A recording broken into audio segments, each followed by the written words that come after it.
Bezrat Hashem, avec l'aide de Dieu, on va continuer un petit peu à étudier l'histoire qu'on a étudiée la semaine dernière, l'histoire du miroir. Apparemment, on n'a pas tout touché comme on a convenu, il y a tellement de belles choses à dévoiler et à dire à cette histoire que Bezrat Hashem, c'est dommage de passer à côté. Donc je voudrais, Bezrat Hashem, essayer de nous éclaircir un petit peu sur des points qu'on n'a pas encore vus dans cette histoire l'histoire du miroir. Juste pour qu'on puisse être un petit peu dans l'histoire. Celui qui veut lire, c'est dans le Chayei Moharan, numéro 98. Et donc l'histoire, c'est en fait un roi qui demande à deux personnes étrangères de dessiner son royaume. Et une personne a dessiné la moitié du royaume d'une perfection énorme. Et le deuxième, il a complètement oublié de le dessiner. Il est parti, il a vécu sa vie, il a fait tout ce qu'il a fait. Et le jour avant où le roi il veut voir le résultat, il se réveille et il se dit: qu'est-ce que je vais faire? J'ai rien fait. Et en fin de compte, il a trouvé juste une peinture noire. Il a tout peint en noir. Mais au moment où le roi est venu, il a ouvert le rideau. Et à ce moment-là même, le soleil a brillé sur sa peinture, qui a fait en sorte que c'est devenu comme un miroir. Et là, tout a reflété l'un dans l'autre. Mais comme le reflet, il reflétait aussi le roi qui était dedans. Donc pour le deuxième, c'était en fait un travail qui était bien meilleur que le premier. Et le roi lui a accordé tout son attention à la deuxième personne. Apparemment, il y a une question qu'on se pose. C'est une question, quand on lit cette histoire, où on peut se poser. Et d'ailleurs, cette semaine, après qu'on a fait ce cours dimanche dernier, cette semaine, il y a eu des gens qui ont posé des questions sur Internet. Et quoi? Et qu'est-ce qu'il en est du premier aussi? Quoi, il n'y a que le deuxième qui reçoit des cadeaux? Et le premier, il ne reçoit rien? Comment ça fonctionne? Apparemment, c'est une question qui est très bonne. C'est une question qui est très, très grande. Le premier, il a tout fait comme il faut. Le premier, il a tout peint, Alors quoi? Un homme où il réussit dans sa vie. Un homme comme ça, c'est pas apprécié dans le ciel. Comment ça fonctionne? Nous, ce qu'on veut de base, c'est que les choses soient comme il faut. Mais là, dans l'histoire, on voit apparemment que la personne qui a tout peint comme il faut, eh ben, c'était pas... Il a presque rien... C'est rien passé. Plus que ça.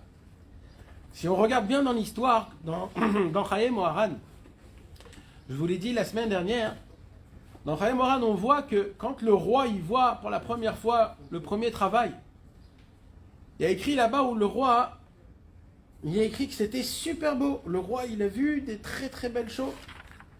Je vais vous le lire juste dedans. ויהי כי הגיע מועד הקבוע שקבע להם המלך, הלך המלך לראות תבנית מלאכתם אשר עשה באלו הימים, וראה חלק הראשון. Il a vu le premier travail. Qu'est-ce qu'il a vu? Alors écoutez bien. שהוא מצויר בציורים נעים ונפלאים מאוד. Il a vu comme quoi la moitié du royaume, il a des dessins super beaux, très très très. ומצוירים שם בחלקות ציפורים, et qu'il y a des oiseaux et des rivières et tout est beau. בדרכים נפלאים מאוד, avec des chemins, avec une très très grande variété. Mais apparemment, il y a écrit que le roi n'a rien dit. Il aurait pu, le roi, dire au premier: c'est très beau, je suis très content, tout s'est bien passé. Pourquoi il ne lui a pas dit? Tout de suite, Rabbi Nachman, il continue, il dit: la deuxième partie était séparée par un rideau. Et il y avait l'obscurité, on ne voyait pas. On ne voit pas grand-chose. Amad Hasheni Uperaz et Avilon. À ce moment-là, le deuxième, celui que malheureusement il a fait un petit peu des bêtises, c'est lui-même qui a ouvert le rideau. Et au moment où il a ouvert le rideau, le soleil a...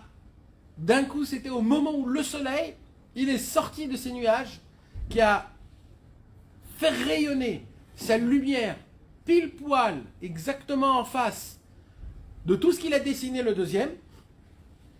Et là, on voyait la beauté, c'était devenu comme un miroir où tout reflétait. Première question, c'est comment ça se fait que le roi n'a rien dit au premier? Après tout, il a fait un grand travail. Le deuxième, je pose une question qui est très forte. Si à ce moment-là même, le soleil ne serait pas sorti, et que le monsieur, il aurait ouvert le rideau, et il aurait vu comment la moitié d'un royaume est peint en noir. Alors là, toute l'histoire aurait changé. Donc en fait, on voit ici que c'est quoi qui a fait que l'histoire, le héros de l'histoire où tout a reflété en fait, c'est le soleil. C'est pas le deuxième. Alors qu'est-ce qu'on comprend de tout ça? C'est des choses qui sont importantes. Quand Rabbi Nachman il raconte une histoire, ce sont des points que c'est important de regarder ces points. Et en plus de tout ça, cette histoire, tu te dis, mais je comprends pas. Le premier, il s'est rien privé. Il a travaillé jour et nuit jusqu'à qu'il a fait sortir de lui quelque chose. Le deuxième, il est allé, il a fait la belle vie. Et après qu'il a terminé de faire la belle vie, il se réveille au dernier moment. Le peu qu'il fait, qui est complètement nul, c'est ça qui va faire en sorte que c'est lui qui a fait plus. Mais alors là, ça encourage les gens à ne pas se prendre en main depuis le départ, de se laisser aller, d'aller faire la belle vie. Et plus tard, quand on sera un peu plus vieux, alors peut-être on commencera à servir Hachem. Apparemment, l'histoire que Rabbi Nachman y raconte, ça ne me pousse pas à me prendre en main depuis le départ. Mais en vérité, il y a dans cette histoire une vérité, une authenticité qui est très très importante que Rabbi Nachman veut nous apprendre. Rabbi Nachman, il nous dit, et c'est un point qui se répète, mamash, à chaque fois, et beaucoup, Rabbi Nachman, il parle de ça, c'est qu'un homme, ce qu'il fait dans ce monde, il le fait pour lui. Même si on lui a ordonné, même si c'est un ami qui lui a demandé, ou des parents, ou sa femme, tout ce que je fais, je le fais aussi, et en majorité, pour moi-même. Quand je donne de la tzedaka à quelqu'un d'autre, alors c'est sûr que je donne une tzedaka, je donne de mon propre argent à un pauvre, c'est sûr, ça s'appelle donner, je fais un acte qui est très, très spécial. Mais en vérité, je le fais pour moi, parce que je veux être moi, dans ma conscience, en catégorie, que je fais partie des gens qui donnent, je ne regarde pas tout pour moi. Donc en fait, quand je donne de l'argent à quelqu'un, même que c'est moi qui a donné l'argent à l'autre, en vérité, je le fais pour moi-même. Donc en fait, c'est le pauvre qui me fait une bonté. Le fait de recevoir cet argent. Pour que moi, je me catégorise dans une catégorie où je fais partie des gens qui donnent de l'argent. Pareil. Quand je fais du bien à mes enfants, à ma femme, à mon mari, en vérité, je ne le fais pas parce que c'est mes enfants, parce que c'est mon mari, parce que c'est ma femme. Je le fais aussi pour moi, parce que moi, je veux faire partie de ça. Je veux être donné, je veux faire profiter. C'est pas complètement que pour autrui, c'est aussi pour moi. Je veux me construire, je veux me remplir, je veux grandir. Quand un ami me demande de faire une bonté, de lui acheter quelque chose ou d'aller quelque part pour lui, et que j'accepte et que je fais la chose, cette chose que je le fais pas que pour lui. Je ne le fais pas que parce qu'il me l'a demandé. On va dire, il y a 50% dans tout ce que je fais, je le fais aussi que pour moi. Voilà, que pour moi. Je veux être gentil, je veux que les gens sachent que je suis un homme gentil. Je veux faire montrer au monde que je fais partie des gens qui est une bonne personne, même chez soi à la maison. Je suis une bonne mère, je suis une bonne femme, je suis un bon père, On veut avoir cette image.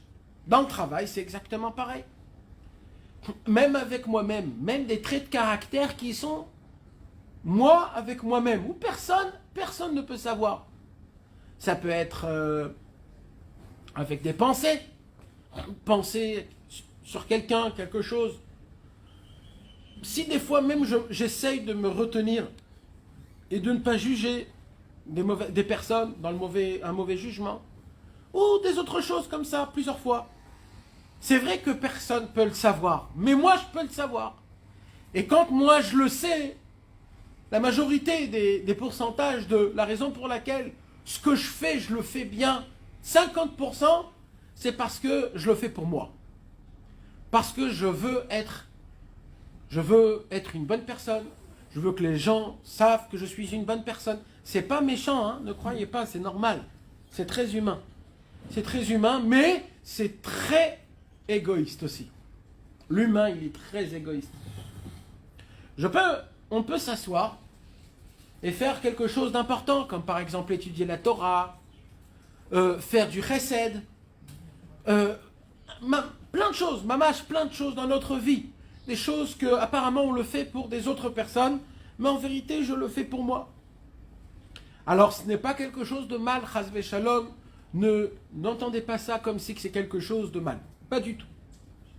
Moi je voudrais parler de quelque chose d'autre, d'un niveau qui est plus élevé, d'un niveau que nous, on devrait tous, tout le Ham Israël, essayer de vouloir cette chose-là, de pouvoir faire les choses à 100% pour Hachem Yitbarach. Pourquoi? Devrait normalement me poser comme question. Pourquoi? Moi aussi, je voudrais faire aussi pour moi. Où est le problème? Si on nous dit que c'est pas mal, c'est pas du mal. C'est bien de faire les choses aussi pour soi-même. Oui, je veux donner de la tzedaka parce que je veux être aussi dans une catégorie des gens. Oui, bien sûr, je veux être une bonne personne. Je veux que les gens ils sachent que je suis une bonne personne. Où il est le mal dans ça? Où il est le problème? Le problème, c'est quoi? Il n'y a pas de problème. Mais ce n'est pas les Shem Shamaim à 100%. Je vais vous expliquer où il est le commencement de problème, où de là, Rabbeinu a fait en sorte que le premier peintre qui a tout peint comme il faut, il a fait tout parfait, il a tout fait beau, il a tout fait. Et quand bien même on voit que le roi, il n'a pas dit un seul mot, il n'a pas dit c'est beau, il n'a pas dit... Pourquoi comme ça? En fait, Rabbi Nachman, il veut nous apprendre quelque chose de très important. Il nous dit que quand un homme, il fait quelque chose, alors au moins 50% de ce qu'il fait, ça va directement dans son ego personnel. Maintenant, ce n'est pas un problème. Le problème, il est où? Il est que encore un acte comme ça, et encore un acte comme ça, et encore une chose que je fais, et encore, et encore, et encore, et encore, il arrive un moment de vie où ça, tout ce qu'on a fait, ça rentre dans notre personnalité, dans notre fierté, je peux appeler ça, et on commence à avoir un petit peu d'orgueil, de gava. Maintenant, comment on voit cette gava? On voit cette gava dans des choses où quand je n'arrive pas à faire des choses après, si par exemple je veux essayer de ne pas tomber en colère, ou essayer d'avoir des bonnes pensées, à ne pas juger personne, quand j'essaye et je n'arrive pas, alors comme pendant des années j'ai accumulé des fiertés, de bonnes actions que j'ai fait dans moi-même, ces fiertés-là vont faire en sorte que je ne vais pas être têtu à vouloir me battre pour les points que moi-même je veux me battre, comme par exemple de ne pas tomber en colère, de ne pas mentir, de ne pas juger des gens. Pourquoi? Parce que comme j'ai accumulé en moi-même de la fierté, sans que je le sache, ça se fait dans mon subconscient. Alors en vérité, tout ce que je fais, que moi je crois que je le fais pour Hachem, en fait ce n'est pas pour Hachem. C'est aussi pour moi et en grande partie pour moi. Le problème c'est que moi je ne suis pas au courant. Dans ma tête, tout ce que je fais, pour moi, je le dis, je le fais pour Hachem. Mais en vérité c'est faux. Et un jour, cette fierté, cet orgueil va nous sortir de notre nez. Et là, quand ça va éclater sur notre figure, là, ça va être un très grand choc. Ça pourra être par une bêtise, par une petite dispute avec son mari, ou alors avec son enfant, ou avec le travail, un employé, le patron. C'est pas important où, mais le jour où ça éclatera, ça sera tout ce que j'ai fait depuis que je suis tout petit. Que j'ai cru que soi-disant que c'était pour Hachem, ou pour un ami, ou pour aider des gens, etc. Mais en vérité, 50% de tout ce que j'ai fait, ou plus, je sais pas, c'est juste un numéro que je dis. En vérité, je l'ai fait que pour moi-même, pour me grandir, pour croire en moi, pour croire que j'appartiens à la société, que je fais partie d'un certain mouvement qui appartient à Kadosh Baruch Hu, je suis un... Mais en vérité, tout ça, c'est complètement faux.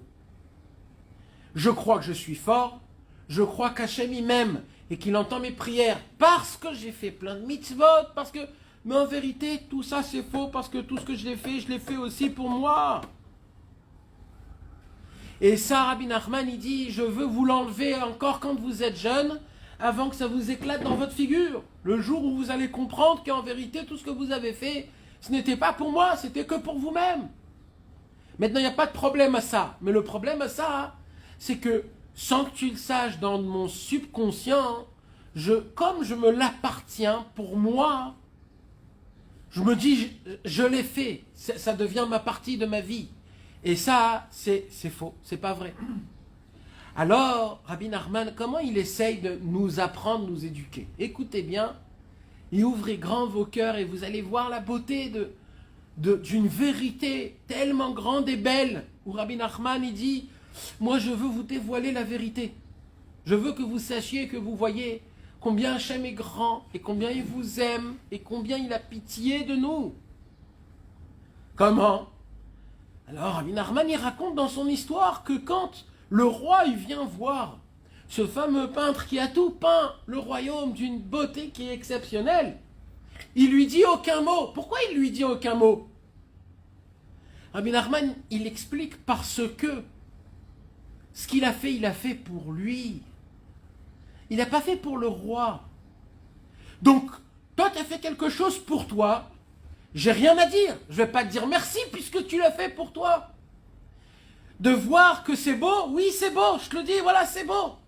Mais de te dire merci, de te donner un cadeau, de te récompenser, c'est aucun rapport. Pourquoi c'est aucun rapport? Parce que toi, ce que tu l'as fait, c'est vrai que c'est moi qui te l'ai demandé. Mais tout ce que tu l'as fait pour toi. C'est personnel, tu ne l'as pas fait pour moi. Maintenant, venez, on prend le deuxième cas. Le deuxième cas, il a pensé à lui directement. Il a pris l'argent, il est allé, il a tout dépensé, il a oublié le roi, il a oublié la peinture. Mais un jour avant, du jour J, où il faut maintenant montrer le travail que tu as fait au roi, là, la deuxième personne, regardez bien comment ça fonctionne. Il a compris que visuellement, je ne peux rien faire comme le premier. C'est-à-dire que maintenant, ce qu'il va faire le deuxième, ça sera 100% pour Hachem. Ça ne sera pas pour lui parce que lui, il sait de base, j'ai perdu mes jours. Toutes les journées, je les ai perdus, j'ai tout cassé, je ne pourrai plus jamais faire quelque chose de beau, de bien, de parfait, comme ce qu'il a fait le premier, mon voisin. Donc maintenant, le deuxième, quand il va se réveiller, il va dire, il faut que je fasse quelque chose. Cette fois-ci, quand il prend le pinceau, c'est 100% pour le roi. C'est pas pour lui. C'est pour cela que le roi, quand il voit le travail du premier, il dit au premier, ce que tu as fait, c'est exceptionnel. Mais tu l'as pas fait pour moi, tu l'as fait aussi pour toi. Et plus c'est beau, plus c'est parfait, plus toi, tu te donnes de la fierté. Tu te mets la main à tes épaules et tu te dis, ah, quel beau travail tu as fait. J'ai fait un super beau travail. Alors c'est vrai que tu l'as fait pour le roi, Bevadaï, c'est le roi qui t'a demandé. Mais en vérité, mieux tu l'as fait, plus toi t'es fier, t'attends quoi? T'attends que le roi il vienne et qu'il te dise, t'es au top, t'es le meilleur. Je vais vous dire un grand secret. Rabbi Nachman, il a dit une parole qui est exceptionnelle. Il a dit, ou vous vivez une vie dure, ou vous vivez une vie d'émouna. Voilà, choisissez. Ou alors je prends et je dois, dans ma tête, essayer de faire des complications et d'essayer de regarder à droite, à gauche et de me dire que c'est compliqué, que c'est dur, etc. Ou alors, je me mets totalement à Hachem et tout ce que je fais avec Akadosh Baruch Hu. Le premier, c'est où que ça a été son problème? Son problème, il a été au moment où il a commencé à faire ce que Akadosh, ce que le roi il lui a demandé pour soi-même, pour faire montrer, pour refléter en fait sa fierté à soi-même. Par contre, le deuxième, il n'a pas fait bon, ne croyez pas, parce qu'il y a des gens qui croient que le deuxième, il est bon depuis le départ. Non. C'est quoi la beauté du deuxième? Vous voulez savoir c'est quoi la grandeur du deuxième? Celui qui a peint le dernier jour tout en noir. Sa grandeur à lui, c'est qu'il a compris combien il est fautif. C'est tout. Le fait qu'il a compris combien il est loin d'Hachem, le fait qu'il a compris qu'en vérité, je ne peux pas faire les choses parfaites, je ne sais pas peindre, je sais rien faire. Mais le roi, il m'a quand même demandé, il m'a quand même mis dans mes mains des pinceaux. Ça veut dire quoi? Alors écoutez bien, ça veut dire quoi? Ça veut dire que Hachem, il sait que je ne suis pas un peintre. Et il sait aussi, et quand même il m'a mis les pinceaux dans mes mains. Ça veut dire que Hachem, ce qu'il veut, c'est pas de faire des beaux dessins.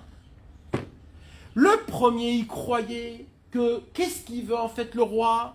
Le roi, il veut des beaux dessins avec des oiseaux et des chemins, comme ce que Rabbeinu il a écrit. Mais en vérité, c'est pas ça que Hachem il veut. Qu'est-ce qu'il veut Hachem? Vous connaissez, vous, un roi qui veut qu'on lui dessine dans son palais? Normalement, on ne dessine pas dans un palais. On dessine sur un tableau. Pas dans des murs. Pourquoi il lui a donné des pinceaux? Pour faire de la peinture. Peinture blanche, peinture jaune. Le roi n'a jamais demandé de faire des rivières et des dessins exceptionnels. Mais le premier, il s'est surpassé. Il a cru, il s'est pris pour un peintre. En fait, le premier, il s'est dit, si le roi m'a donné des pinceaux, c'est que je suis quelque chose d'énorme. Et je vais faire quelque chose que même le roi ne m'a pas demandé. Je vais faire des dessins dans des murs. Mais on ne veut pas faire de dessin. Le roi, il veut juste que tu lui peins. Peut-être une couleur, ou alors, mais pas des dessins. Alors le roi, quand il est venu et qu'il a vu d'un coup tous les dessins qu'il a fait, il a dit c'est super bon, mais c'est pas du tout ce que j'ai demandé. J'ai pas demandé qu'on dessine des dessins, j'ai demandé juste qu'on peint une peinture, c'est tout. Maintenant le deuxième, lui quand il a reçu les pinceaux, il s'est dit mais c'est où qu'il a commencé à se voir mauvais? Le premier. Le deuxième, c'est quand il vient et qu'il rentre dans le royaume et qu'il voit tout le travail du premier. Quand il voit le travail du premier et il regarde les beaux dessins qu'il a fait le premier, il se dit, moi, jamais je pourrais faire pareil. Donc en fait, il s'est valorisé à travers le premier. Et à cause du premier, il s'est rendu quoi?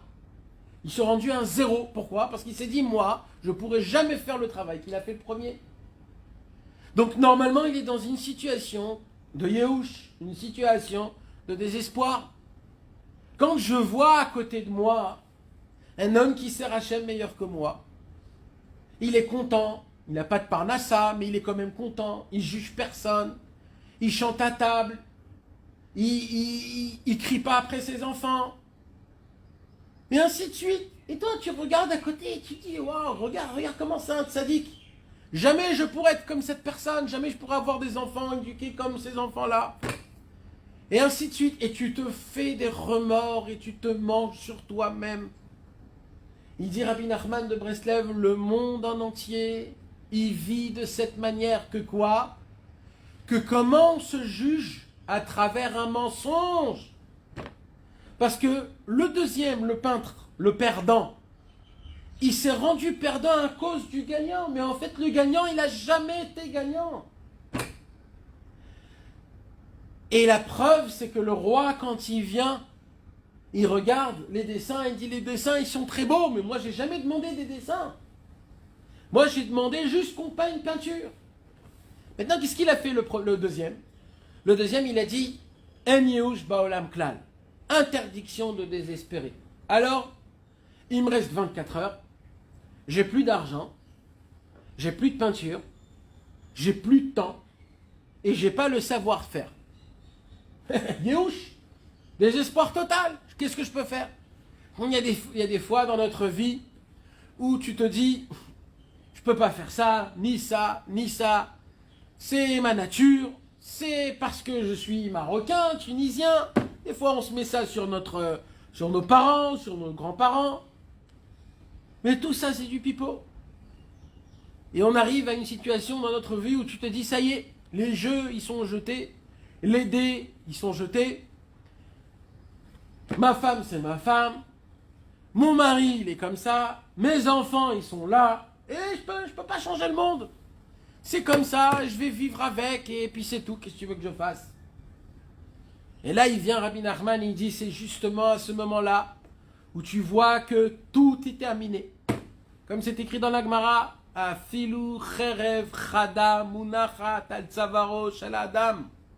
Même quand l'épée, elle est proche de ton cou pour te chas v'shalom, te tuer. Al ityaesh atzmo min harachamim. Même dans cette situation-là, interdiction de désespérer. Alors qu'est-ce qu'il faut faire? Espérer la délivrance d'Hachem. Espérer, attendre Akadosh Baruch Hu. Lever les yeux au ciel et attendre la pitié de Akadosh Baruch Hu. Le problème, c'est qu'on croit qu'on connaît tout. Comme on l'a dit le cours dernier, on veut être des dieux parfaits, uniques, forts et peur de rien. Mais on est des serviteurs d'Hachem. Et un serviteur d'Hachem, c'est quoi? C'est un homme qui se trompe. Et il faut qu'il se trompe. Parce que s'il ne se trompe pas, il perd la tête en se croyant que c'est un Dieu, en se croyant qu'il est tout puissant, en se croyant que des fois, les mauvaises choses que je fais, alors ça, c'est du mal. Mais en vérité, c'est ça notre secours. C'est qu'on voit nos défauts. C'est qu'on accepte nos défauts. Qu'on comprend qu'on ne fait pas partie des catégories des super élites, des commandos. Nous, c'est pas ça. On est des êtres humains où on tombe, où c'est normal qu'on trébuche. Et il ne faut pas s'en faire. Même si c'est la 100e fois, même si c'est la 1000e fois. Une chose sera très forte, c'est quoi? Sheva Yipol Tzadik Vekam. Un vrai tzaddik, c'est un homme qui tombe mais qui se relève. Une fois, 2 fois, 7 fois. Sheva Yipol Tzadik Vekam. Pourquoi il y a écrit, c'est quoi un vrai tzaddik? C'est quand il tombe 7 fois. Pourquoi il y a écrit 7 fois? Pourquoi il n'y a pas écrit 1000 fois, 100 fois, ou 10 fois? C'est quoi 7? Eh bien, dans Réchit Rorma, un élève du Harizal a dit un jour un chidouche qui est énorme. Il a dit parce que dans le Gehinom, il y a 7 étages. Un plus grave que l'autre. Pas plus, 7 étages. Le plus bas, c'est le moins 7. C'est le plus bas. Quand Shlomo HaMelech, il a dit Sheva Yipol Tzadik Vekam. C'est quoi un vrai tzaddik? C'est quand il tombe toutes les 7 niveaux.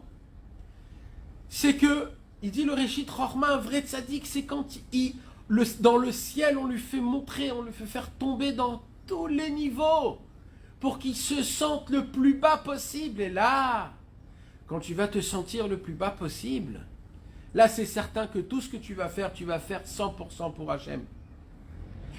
Pourquoi? Parce que normalement, tu devrais tomber dans le youch. Tu te dis, mais c'est impossible. Les caractères que j'ai, la personnalité que je suis pas une bonne personne, je pourrais pas changer, je suis comme je suis, je suis âgé, je peux pas. Justement, quand un homme, il vient, et après tout ce qu'il croit, après tout ce qu'il sait, et il dit, je ne sais rien, le désespoir n'existe pas, tout peut changer. Le monde se renouvelle tous les jours, tous les matins, comme si de rien n'était. Hachem, il recrée le monde en entier, il m'a créé moi-même. Ce matin, je me suis réveillé, j'étais mort toute la nuit. Hachem, il a voulu que je vive ce matin, je me suis réveillé. Je me suis levé de mon lit, j'avais le sourire. J'avais mon mari à côté, mes enfants. J'avais un toit sur ma tête, j'avais une parnassa qui est rentrée. Baruch Hachem, j'ai de quoi manger dans mon frigidaire. Akadosh Baruch Hu m'a mis dans un monde pareil. C'est que Baruch Hashem, Akadosh Baruch Hu, il croit en moi. Et moi, je dois croire en moi-même. Je dois savoir que, avec mes défauts, avec tous les endroits où je suis perdant, Hashem, il m'aime quand même. Et pas juste qu'Hachem, il m'aime quand même. Je suis parfait aux yeux d'Akadosh Baruch Hu. Parfait, pas parce que je suis parfait. Je suis parfait parce que j'ai des défauts. Parce que j'accepte mes défauts, parce que mes défauts me rendent parfait. Grâce à mes défauts, je peux devenir parfait Hachem. Parce que c'est quoi d'être un homme parfait? C'est de servir Hachem avec ses défauts. David Amelech, il a dit dans le psaume 51, Ubechet aviv emi rematni. Il dit, David Amelech, à Hachem, il dit Hachem, je te demande pardon que j'ai fauté. Mais tu sais, j'ai fauté parce que je suis né dans la faute. Rashi, il dit pourquoi? David Amelech, il dit, je suis né dans la faute. Rashi, il dit parce que David Amelech, il croyait que c'était un enfant mamzer. Parce que, juste avant que David Amelech, il naisse de sa maman, le père de David, Ishaï, les rabbanim, ils sont venus, ils ont dit à Ishaï, tu dois divorcer de ta femme. Ishaï dit pourquoi? Alors les rabbanim, ils disent parce que ta femme, c'est une descendante de Moab. Il y a écrit dans la Torah qu'on n'a pas le droit de se marier avec Moab. Et toi, tu t'es marié avec un Moab, alors il faut que tu divorces de ta femme. Alors Ishaï, il a eu très peur, il a divorcé de sa femme. Il n'a pas divorcé, mais il s'est éloigné d'elle. Il a changé de maison. Maintenant, ce qu'il ne savait pas, Ishaï, c'est que ce que les rabbanim lui ont dit, c'était faux. C'est vrai qu'il y a écrit dans la Torah qu'il ne faut pas se marier avec Moab. Mais il y a écrit qu'il ne faut pas se marier avec les hommes de Moab. Mais les femmes de Moab, il n'y a pas de problème. Maintenant, ça, Ishaï, il ne savait pas. Mais la femme de Ishaï, elle savait. Alors, qu'est-ce qu'elle a fait, la femme de Ishaï? La nuit, elle est partie en cachette, sous la tente de Ishaï, et elle a dormi dans son lit. Hein? Normalement, Ishaï, il est parti chez la servante. Mais, qu'est-ce qui s'est passé? La maman de la femme, la vraie femme de Ishaï, elle est rentrée quand même dans la chambre de son père. Il a dormi dans le lit. Et cette nuit-là, David Amelech a été conçu. Mais Ishaï, il ne savait pas que c'était sa femme. Il croyait que c'était sa servante. Et il voit, après 3 mois, 4 mois, il voit que sa femme qu'il a divorcée, il voit qu'elle est enceinte. Et là, il a dit, ça y est, elle est partie, elle est tombée enceinte de quelqu'un d'autre. Et c'était qui le bébé qu'elle portait? C'était David Amelech. Le jour où David Amelech il est né, Ishaï, le papa et les frères, ils ont tous dit à David, c'est un mamzer, il ne mangera pas à notre table, et Chasvé Shalom, comme ça sera tout le monde. Et Bémet, David Amelech, depuis tout petit, c'est lui qui s'occupait des troupeaux, c'est lui qui allait dans les forêts. C'était un homme qui était tout le temps. Donc lui, il croyait que c'était un mamzer. Et là, les Chachamim, ils posent une question, ils disent, mais pourquoi David Amelech a dû subir juste cette pensée? Vous imaginez ce que c'est d'avoir dans ta tête, de te dire, peut-être je suis un mamzer, mais c'est inimaginable, c'est inconvenable, on ne peut pas comprendre un truc pareil. Je suis un mamzer. Pourquoi David Amelech, il a dû vivre toute une vie avec une pensée, peut-être je suis mamzer? Comment il a pu? Mamzer pourra-il penser d'avoir été conçu avec la servante? J'ai pas compris. Le père de David Amelech, comme il a divorcé sa femme, et que sa femme elle est tombée enceinte après qu'il a divorcé, le père de David, il s'est dit, ma femme, quand je l'ai divorcée, elle est allée avec un autre homme, et de ça est né David. Maintenant, lui, il ne savait pas qu'en vérité... Non, c'était pas un vrai divorce, c'est-à-dire il a divorcé de la maison. C'est la question, il s'est fait, pourquoi il lui a rien dit? Surtout qu'il s'est chopé là devant Shmuel après. Donc pourquoi il a rien dit? Qui il a rien dit? Sa femme, elle lui a, pourquoi il lui a Ah, pas dit parce que... portée de lui. Ouais, il lui a rien dit. Parce que c'est une offense. Oui, Non, c'est une offense qu'elle est rentrée dans la maison de son mari après qu'il a divorcé, dans son lit, c'est une offense. Donc elle a voulu rien dire. Shmuel, après, le fait que Shmuel a oint David Amelech, il devait comprendre, Ishaï, le père et les frères, que Béhémet, David Amelech, c'est un Melech Israël, Chai Vekayam, mais pas Chas Veshalom Mamzer. Et bien, en fin de compte, oui. En fin de compte, ils ont reçu David Ameller. Mais à la fin, pendant ce temps-là, lui, David Ameller, il a vécu pendant des dizaines d'années en se disant je peux rien faire, moi. Et vous voulez savoir c'est quoi la réponse? Écoutez bien, parce que Rabbeinu a construit toute sa Torah à travers ça. Et sinon, on comprendra ça, plus rien pourra nous faire tomber. Plus rien pourra nous faire tomber. Quoi?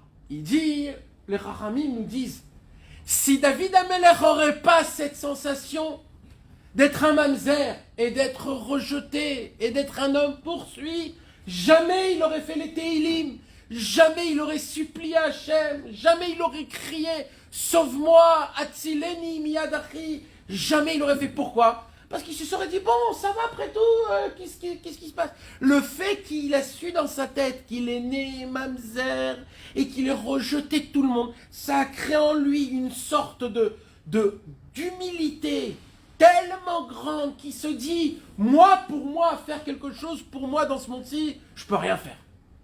Je suis un mamzer. Je peux même pas marier, je peux rien faire. Alors, qu'est-ce qui me reste à faire? À supplier Hachem. Et le moins que je peux faire, c'est sûr que je le fais que pour Hachem. Pourquoi? Parce que moi, je peux rien faire pour moi, je suis un mamzer. Donc, tout ce que je vais faire, moi, ça sera que pour Hachem Yitbarach. De la même façon comme le Baal Shem Tov, l'histoire du Baal Shem Tov, si vous connaissez. Quand le Baal Shem Tov a voyagé en Eretz Israël, il y avait un couple qui n'avait pas d'enfant pendant des années.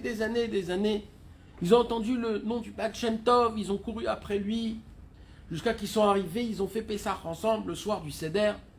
Le Baal Shem Tov, il est assis à sa table, et le Baal Shem Tov, il dit au couple, ça y est, vous êtes sauvés, vous aurez l'année prochaine un enfant. Le couple était aux anges, ils étaient Bessimcha, oh là là, ça fait des années, etc., etc. Une minute plus tard, la tête de Baal Shem Tov, elle tombe en arrière, et la couleur de sa figure, elle s'en va, il devient tout blanc. Et là, Odel, la fille du Baal Shem Tov, elle voit que le Baal Shem Tov, il est en train d'être gossès. Comment on dit gossès? Presque proche de la mort, il est en train d'agoniser mamache. Et ils avaient très peur, ils avaient très peur, comme ça pendant 1 heure. Le Baal Shem Tov ne bougeait pas. Jusqu'à que le Baal Shem Tov il a remis sa tête tout droit, il a dit, ben si c'est comme ça, je vais servir Hachem Yitbarach sans Olam Haba. Et on lui a posé la question au Baal Shem Tov, qu'est-ce qui s'est passé Baal Shem Tov? Il a dit, quand j'ai dit à ce couple qu'ils auront un enfant, il y a eu une voix dans le ciel très forte du Yetzer Hara qui a dit, qui ose faire une chose pareille. Hachem a fait en sorte que ce couple, lui de son côté ne pouvait pas avoir d'enfant, elle de son côté elle ne pouvait pas avoir d'enfant, et c'est tout. Quand ils vont mourir et terminé. Mais maintenant que le Baal Shem Tov a béni ce couple d'avoir un enfant, qu'est-ce que ça s'est fait? Maintenant ça a changé tous les calculs d'Hachem. Maintenant il faut créer une femme à cet enfant, et des enfants, et des enfants, et des petits-enfants, et ainsi de suite. Donc tout le seder qu'Hachem il a fait, que lui doit se marier avec lui, que lui doit être avec lui, tout a changé à cause de la bracha du Baal Shem Tov. Et comme on a refait faire tout le travail à Hachem, le Yetzer Hara, il a demandé dans le ciel qu'on enlève tout le Olam Haba de toute sa vie du Baal Shem Tov, et ça a été accordé. On a enlevé tout le Olam Haba du Baal Shem Tov. Plus rien, il va lui rester. Nous, on ne sait pas ce que c'est, nous, parce que nous, on croit que le Olam Haba, c'est le soleil, c'est bronzer, c'est de boire des cocktails, c'est de kiffer. Mais en vérité, un grand tzaddik comme le Baal Shem Tov, il sait ce que c'est. C'est quoi un vrai Olam Haba? De connaître Hachem, de connaître la grandeur de Dieu, de découvrir des choses énormes. Mamash, litaneg betanugim. Et le Baal Shem Tov, quand il a appris qu'il n'a plus d'Olam Haba, il était mort. Presque il s'est dit, alors quoi? Tout ce que j'ai fait dans toute ma vie, c'est pourquoi? C'est comment ça fonctionne? Où ça part? Pendant 1 heure, le Baal Shem Tov, il était complètement entre les deux mondes. En se disant, si c'est comme ça, alors pourquoi? Mais en vérité, ce que vous ne savez pas, entre parenthèses, c'est le cadeau le plus grand qui s'est passé au Baal Shem Tov. Parce que le Baal Shem Tov a fait sortir de sa bouche une parole. Quoi? eh bien quand bien même je vais servir Hachem, c'est-à-dire à ce moment-là, tout ce que je vais faire, c'est vraiment que pour toi Hachem. Tu sais pourquoi? Parce que je suis un perdant. Parce que j'ai tout perdu. Alors maintenant, tout ce que je vais faire, c'est les Shem Shamaim. C'est ce qui s'est passé avec David Ameller. Et il est devenu David Ameller. Et il a fait les Teilim. Il a fait des Teilim que quand un homme aujourd'hui ou une femme, ils lisent les Teilim, il y a une aftacha, il y a une promesse que David Ameller a promis que toute personne qui lira les Teilim, quoi qu'il se passe, quand que ça se passe, de la façon que ça se passe, je descendrai et lis les Teilim avec la personne elle-même.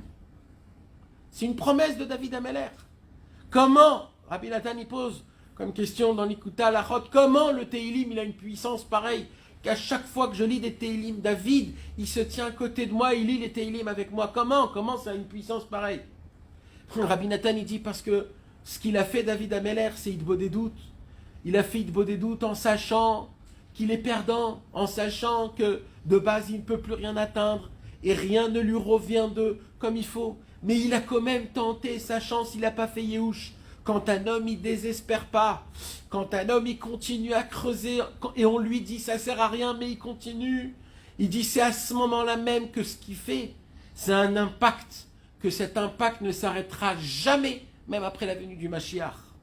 Quand un homme il fait quelque chose en sachant que ça ne peut pas aider, quand un homme il tient tête et qui dit quand bien même je veux une réparation, je veux changer, je veux être une bonne personne, même si je sais que c'est impossible de changer, ou même que je sais c'est écrit dans la Torah où ça sert à rien, c'est fini. Eh bien quand bien même j'essaye, il dit Rabbi Nachman, l'impact des paroles qu'un homme il demande ou qu'il veut, ou des actions qu'il continue à faire, c'est un impact qui fait un bruit qui ne s'arrêtera jamais, même après la venue du Mashiach. Et la preuve, c'est les Teilim, comme David Ameller, en sachant que de moi, il ne peut rien sortir. Parce que je suis un mamzer et j'ai plein de défauts. Et j'ai pris la femme de Uriah Hiti, Elisheva, et ainsi de suite, et ainsi de suite. Et à chaque fois, on vient, on me reproche des reproches. Après, c'est mon fils qui veut me tuer. Après, c'est le roi Shaoul Ameller qui veut me tuer. Donc, c'est certain que je suis un rachat. C'est certain que je suis un mauvais homme. Mais j'essaye. Et je prie Hachem, et je demande, et je supplie, et j'espère, et j'ai la confiance qu'Akadosh Baruch Hu, il reçoit mes paroles et qu'il m'aime malgré tout ce que je suis, l'imbécilité, l'hypocrite, le menteur, et malgré tout cela, je garde une pensée de Emet. C'est quoi la pensée de Emet? Je sais qui je suis, et quand bien même, je demande et je réclame. Ça s'appelle un vrai Oved Hachem, et pas un homme qui se travaille à soi-même. Il y a une possibilité de faire des choses bien, beaux, propres, mais tu les fais pour toi, tu les fais pas pour Hachem, comme le premier peintre. Le premier peintre, il a tout fait comme il faut, mais il a fait aussi pour lui. C'est pour ça que le roi, il lui dit même pas merci. Il lui dit pas merci, parce que ce que tu as fait, c'est pour toi. Mais par contre, et d'où je sais, parce que tu as fait des choses que je t'ai pas demandé. Tu as fait des ruisseaux, tu as fait des animaux. On fait pas des ruisseaux dans un palais. On fait des décorations, mais on ne fait pas de dessins. Des dessins, tu fais dans des cadres. Mais lui, il s'est surpassé, le monsieur. Il a fait plus que ce qu'on lui a demandé. Par contre, l'autre, il s'est dit Petour belo kloum yefcha. Il y a une règle dans la Torah qui dit de rester sans rien faire, ça n'existe pas. Tu peux pas. Alors, je suis obligé de faire quelque chose. Il faut que je fasse quelque chose. Alors, qu'est-ce que je vais faire? Je ne vais pas rester avec les mains dans les poches. Alors il s'est dit, je vais voir qu'est-ce qu'il me reste. Il me reste quoi? De la peinture noire. La peinture noire? Bon, je vais faire ce que je peux. C'est quoi la peinture noire? Le roi, il a vu que cet homme-là, il n'a pas fait bien, il a fait du mal. Il est parti kiffer, il a dépensé son argent. Il sait tout ça, le roi. Le roi, il sait que la peinture noire, c'est horrible et que ça ne se fait pas dans un royaume. Il le sait. Le roi, il sait que cet homme-là, il ne s'est pas conduit dans le droit chemin. Mais il voit aussi quelque chose d'autre. Quoi? Il voit la honte qu'il a sur la figure du perdant. Il voit la honte, mais il voit aussi la victoire. Qui s'est dit, je ne vais pas me laisser aller. Je vais essayer de faire quelque chose quand même, parce que ce que je vais faire, ça sera vraiment pour le roi. C'est pour cela qu'Akadosh Baruch Hu, il était avec lui, d'où on le voit. Karov Adonai, les nish berelev. Vous voulez savoir, Hachem, il est proche de qui? De ceux qui ont un cœur brisé. Parce que ceux qui ont un cœur brisé, ils ont la tête baissée et ils se rapprochent d'Hachem. Par contre, les gens qui n'ont pas un cœur brisé, et les gens qui ont beaucoup de sagesse, et beaucoup d'action, et beaucoup de travail, et beaucoup de, comme on dit, badouk ou menoussé, de l'expérience. Un homme comme ça, il n'a pas un cœur brisé, alors un homme comme ça, il a une tête bien haute et bien grande. Et là, Hachem, il dit, écoute, tu prends trop de place, je ne peux pas, moi, habiter là, chez toi. Je vais aller habiter chez le monsieur qui a son cœur brisé, ou sa tête est baissée, il se dit tout le temps, Hachem, j'espère qu'Hachem m'aidera, Hachem, Hachem, Hachem. L'autre, il ne dit pas Hachem, Hachem, Hachem. L'autre, il dit plein d'autres choses.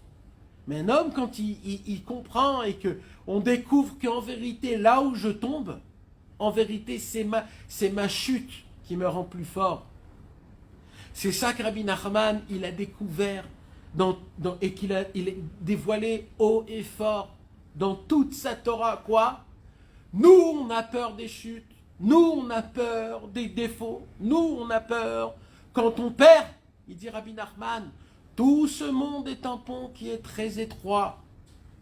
Et ve'aklal ve'aikar, la règle du jeu, c'est quoi? De ne pas avoir peur. Ça veut dire quoi de ne pas avoir peur?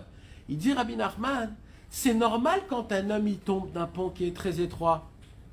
Quand un homme il tombe dans un pont très étroit, c'est qui le fautif? C'est le monsieur ou celui qui a créé le pont? Mais vadaï que c'est celui qui a créé le pont. Donc Rabbi Nachman il dit, nous aujourd'hui on nous a appris soi-disant que la règle du jeu c'est de ne pas tomber. C'est faux. La règle du jeu c'est de ne pas avoir des défauts. C'est faux. La règle du jeu c'est de ne pas perdre. C'est faux. C'est pas ça la règle du jeu. Il dit Rabbeinu, la règle du jeu c'est quoi? C'est de ne pas avoir peur. C'est de tomber, pas de faire exprès bien sûr, chas v'shalom, mais il faut savoir que la règle du jeu, peu de gens peuvent marcher jusqu'au fond du pont et de ne pas tomber. La majorité des gens ils tombent et nous on tombe. Mais Rabbeinu il nous demande, Hachem Yitbarach, il nous demande une seule chose, quoi? N'aie pas peur de tomber. Tu sais pourquoi? Parce que si tu crois dans Hachem, Hachem te récupérera en bas. Il y a en bas un matelas avec des ressorts énormes que si tu sais bien tomber sur tes pieds, tu pourras rebondir et monter encore plus haut. Mais pour cela, il faut ne pas avoir peur.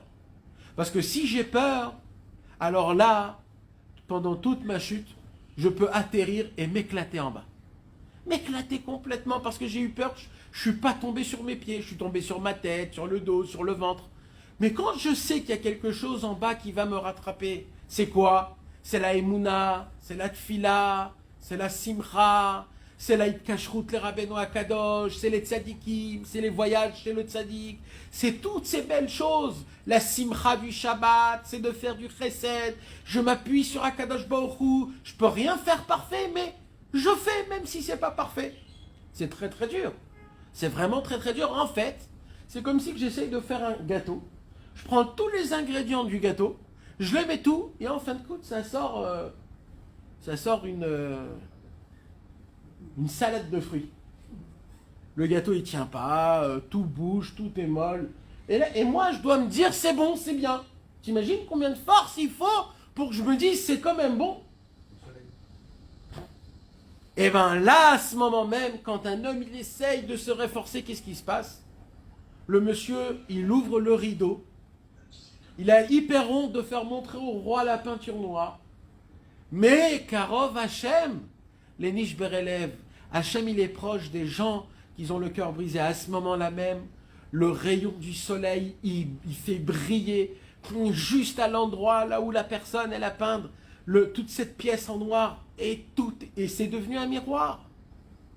Tout est devenu, tout a reflété. En fait, ça a reflété quoi? Ça a reflété. Au début, c'est qui m'a rendu perdant? C'est le fait que j'ai vu le premier qu'il a tout fait bien. Mais maintenant, Hachem, il fait montrer, c'est grâce à qui que je vais gagner?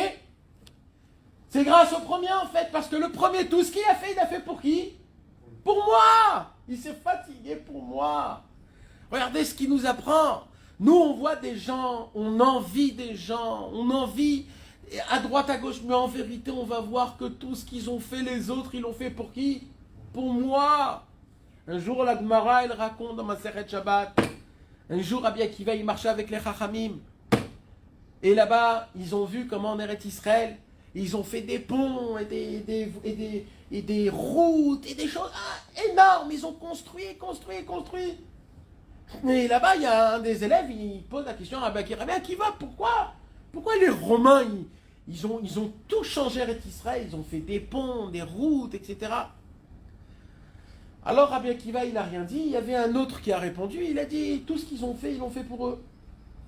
Ils ont fait des ponts pour aller à droite, à gauche, etc. Ils ont fait tout pour eux. Et Rabbi Akiva, il a dit, moi je ne vois pas ça comme ça. Il a dit, tout ce qu'ils ont fait, ils l'ont fait pour nous. Et là, le Maharsha, il dit quelque chose de très fort. Il dit quoi? Il dit, le monde, il évolue. Et il y a une façon de pouvoir vraiment utiliser cette évolution ou de pas du tout l'utiliser. Comment? Quand un homme, il réfléchit et qui dit tout ce que Hachem il fait, c'est aussi pour moi. Cet homme-là, il a la possibilité vraiment de voir comment le monde il change que pour lui. Mais quand un homme, il essaye de regarder d'une vision qui est égoïste, que chacun il fait que pour soi-même, alors ce qui se passe, c'est que même l'évolution qu'il y a dans ce monde-ci, même lui, il ne pourra pas la goûter, parce qu'il croit toujours que ça va à droite à gauche. Et là-bas, l'histoire raconte qu'en fait, la personne qui a dit que tous les ponts qu'ils ont fait, c'est que pour eux, cette personne-là, elle a été attrapée en prison, et à la fin, elle a été morte. Et Rabbi Akiva, que lui, il a dit qu'en vérité, tout ce qu'ils ont fait, ils ont fait pour nous, pour le Ham Israël. Eux, ils croient qu'ils construisent pour eux-mêmes, mais en vérité, tout est pour le Ham Israël. Il a été zoré de donner toute la Torah à Rabbi Shimon Bar Yochai, que Rabbi Shimon Bar Yochai dévoilé le Zohar, et que jusqu'à aujourd'hui, on a appris de ces choses-là.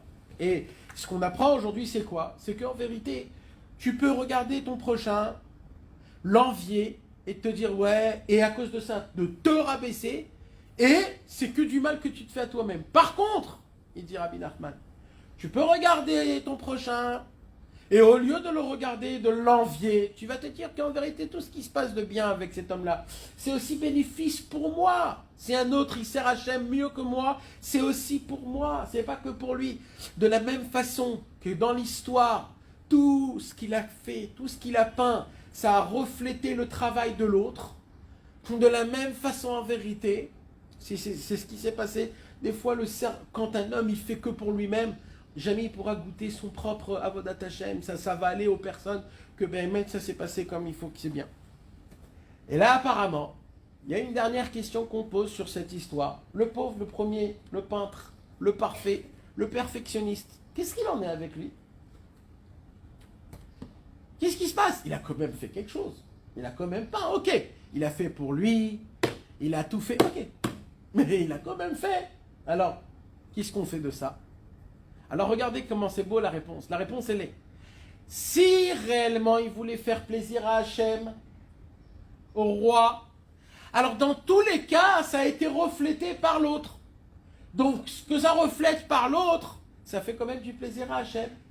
Mais si sa volonté c'était que le roi, il voie que c'est lui qui l'a fait, alors ce côté de égoïste, il n'existe pas. Donc en fait, c'est quoi qui reste? Le côté où il n'était pas égoïste. Comme chez le premier, il n'y avait que 50% qui n'étaient pas égoïstes, alors il n'y a que 50% que le roi va avoir plaisir grâce au deuxième qui a tout reflété. Et comme le deuxième qui était 100% que pour le roi, tout a été reflété par le deuxième, et c'est le deuxième qui a reçu 100% d'affection d'Akadosh Baruch Hu. Donc on apprend quoi? Cette histoire nous apprend qu'il ne faut pas se donner de critères de valeur ou de défauts à travers mes réussites ou pas mes réussites. Il faut comprendre quelque chose, que tout ce que Akadosh Baruch Hu m'a donné comme défaut ou comme méprise, ou des fois je ne suis pas un gagnant, et je perds, et souvent je perds, et souvent je fais des choses mauvaises, et souvent je ne suis pas bien. Il faut savoir que tout ça, ce sont des cadeaux pour que je puisse enlever ma gava, baisser ma tête, m'annuler Hachem pour que ce que je fasse pour Hachem, ça soit à 100% pour Akadosh Baruch Hu. Et donc en vérité, les endroits où je suis un manquant, où je suis un défaut, où je suis un perdant, c'est ça qui me rend parfait, parce que grâce à ça, je pourrais complètement me donner totalement à Akadosh Baruch Hu. Donc qu'est-ce qui reste maintenant après une histoire pareille? C'est de voir notre vie, parce que c'est ce qui se passe plus ou moins maintenant à la Sphirata Omer. Comme on l'a dit le cours dernier, le roi il vient, il nous donne quelque chose, il nous donne à travailler soi-même, d'essayer de sortir tous les jours qu'on est dans ce monde-ci, on essaye d'enlever une couche d'Égypte qu'on a en nous. C'est quoi l'Égypte? C'est l'état avot, c'est ce monde, c'est ce qu'on a dans notre tête, de vouloir avoir ça et ça. Et on est sûr et certain que si on aurait ça, ou cet habit-là, ou un endroit comme ça, ou faire ça, on est sûr que notre vie va changer, que tout sera meilleur, etc. Même dans la spiritualité, on croit que si on va ici, ou on va là-bas, ou on étudie ça, on sera meilleur. Il faut savoir une chose, il faut savoir qu'une seule chose. Tout ce qu'on manque, on peut le recevoir que de Hachem. Le problème, c'est quoi? C'est que dans notre tête, on a des analyses qu'on a fait qui sont fausses, que ces analyses nous fassent rentrer dans notre tête, que en vérité, on n'est pas obligé de croire tout ce qu'on croit, nous, par rapport à nous, si j'ai ça, et si j'ai ça, et si j'ai pas, et si j'ai pas. C'est ça que ça s'appelle Mitzrayim. Mitzrayim, ça vient du mot Metzarim. Metzarim, ça vient du mot Tsar. Tsar, c'est Tsarot. Mitzrayim, en fait, c'est quoi? C'est toutes les trois thèses qu'on a dans notre cerveau quand on rend tout dans les trois thèses. Si c'est nous-mêmes, si c'est notre mari, si c'est nos enfants, si c'est le travail, si c'est la maison, si c'est la parnassa. Les trois thèses où je ne me sens pas à l'aise, je ne suis pas grand, je ne suis pas, comme on dit, Be'achava, avec de l'élargissement. Il dit Rabbi Nachman de Breslev, alors on sort maintenant, on est sorti d'Égypte. On a une possibilité de pouvoir sortir de nos propres prisons dans notre tête. Hachem nous donne 49 jours. Et il nous dit, pendant ces 49 jours-là, vous allez vous-même dessiner votre propre palais. Vous-même, vous faites ce que vous voulez. Vous dessinez ce que vous voulez. Faites votre endroit qui soit un bel endroit, un bon endroit. C'est quoi le conseil que nous, on doit avoir? On doit avoir le conseil ni comme le premier, ni comme le deuxième de base. De base, on doit se dire, ce que je vais faire, je vais le faire et je vais croire dans ce que je vais faire. C'est ça l'ultime chemin, de faire avec la Emouna, que comme le Tam dans les Sipurim Asiyot, dans le conte 9, il y a le conte du Tam, où le Tam il dit Zema Asechelo, Zema Asecheli. La femme du Tam, elle vient chez le Tam, elle lui dit, dis-moi mon mari, tu fais des chaussures à trois coins, mais qui va acheter des chaussures pareilles? Personne ne met des chaussures comme ça. Et en plus de ça, il lui dit sa femme, toi tu vends des chaussures à 3 fois moins le prix. Pourquoi tu ne vends pas comme tout le monde, au prix normal? Qu'est-ce qu'il lui dit le Tam? Le Tam, il ne rentre pas dans les questions et dans les réponses. Il dit Zema Sechelo, mais Zema Secheli. Ça, c'est ce que lui il fait, ça, c'est ce que moi je fais. Moi, je peux faire qu'une chaussure de 3 coins. Une chaussure qui est un peu bizarre. Mais je suis très content de ma chaussure. Tu sais pourquoi je suis très content? Parce que c'est ce que je peux le faire. Plus que ça, je ne peux pas le faire. Et mon travail, c'est d'être content. C'est ça le conseil qui nous donne Rabbeinu dans cette histoire. Quoi? Croyez dans ce que vous faites. Ayez la Emouna, même si ce n'est pas parfait. Il faut être Bessimcha. Il faut être content de ce qu'on a pu.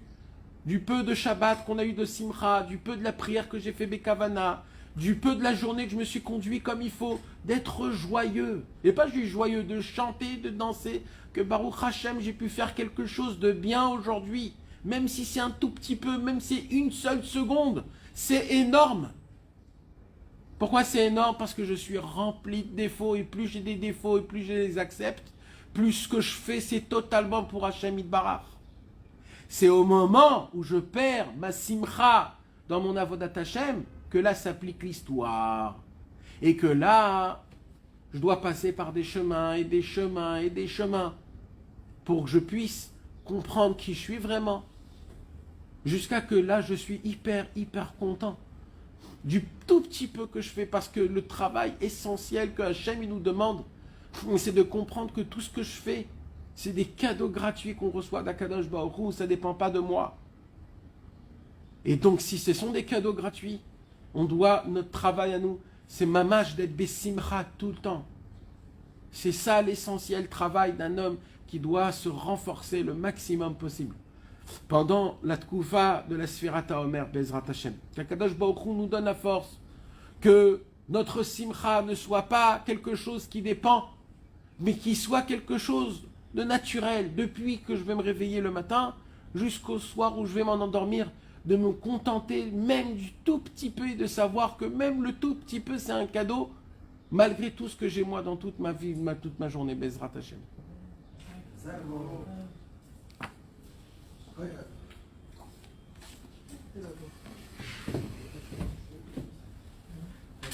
Dans l'histoire, il reçoit le paquet il reçoit le miroir de l'argent.